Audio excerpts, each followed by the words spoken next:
Kings 11. Athaliah and Joash. When Athaliah, the mother of Uzziah, saw that her son was dead, she proceeded to destroy the whole royal family.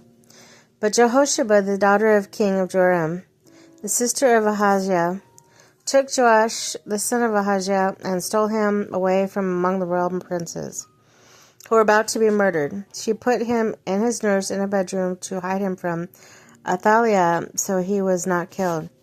He remained hidden with his nurse at the temple of the Lord for 6 years while Athaliah ruled the land. In the 7th year, Jehoiada sent for the commanders of units of 100, the Kerites and the guards, and had them brought to him at the temple of the Lord. He made a covenant with them and put them under oath at the temple of the Lord.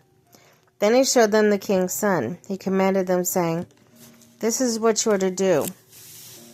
You who are the 3 companies that are going on duty on the Sabbath, a third of you guarding the royal palace, a third at the Sur gate, and a third at the gate behind the guard who takes turns guarding the temple.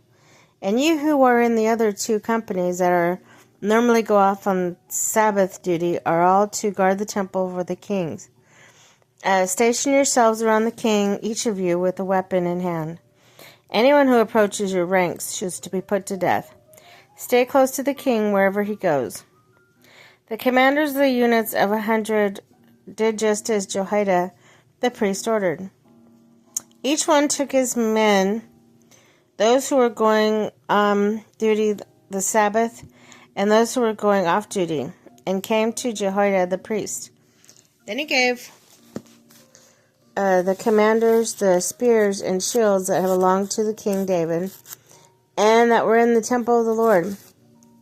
The guards, each with a weapon in hand, stationed themselves around the king, near the altar from the temple and from the south side to the north side of the temple.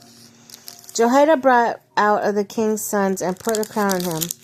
He presented him with a copy of the covenant and proclaimed him king. They anointed him, and the people clapped their hands and shouted, "Long live the king!" Then Athaliah heard the noise made by the guards and the people, and she went to the people at the temple of the Lord.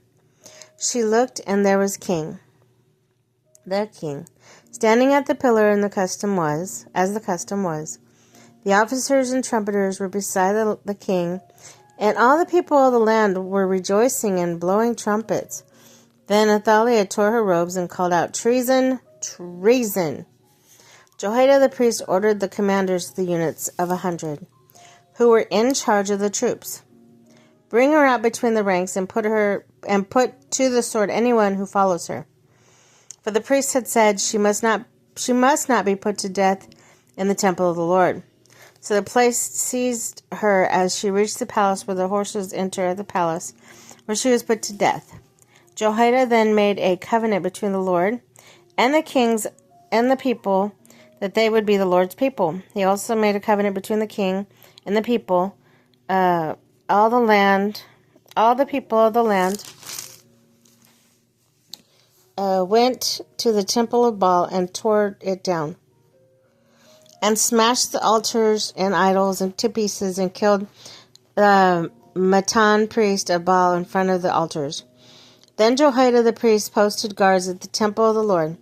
He took with him the commanders of hundreds, the Kerites, the guards of all the people of the land, and together they brought the king down from the temple of the Lord and went into the palace, entered by the way of the gate of the guards.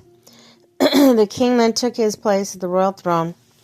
All the people of the land rejoiced, and the city was calm, because Athaliah had been slain with the sword at the palace. Joash was 7 years old when he began to reign.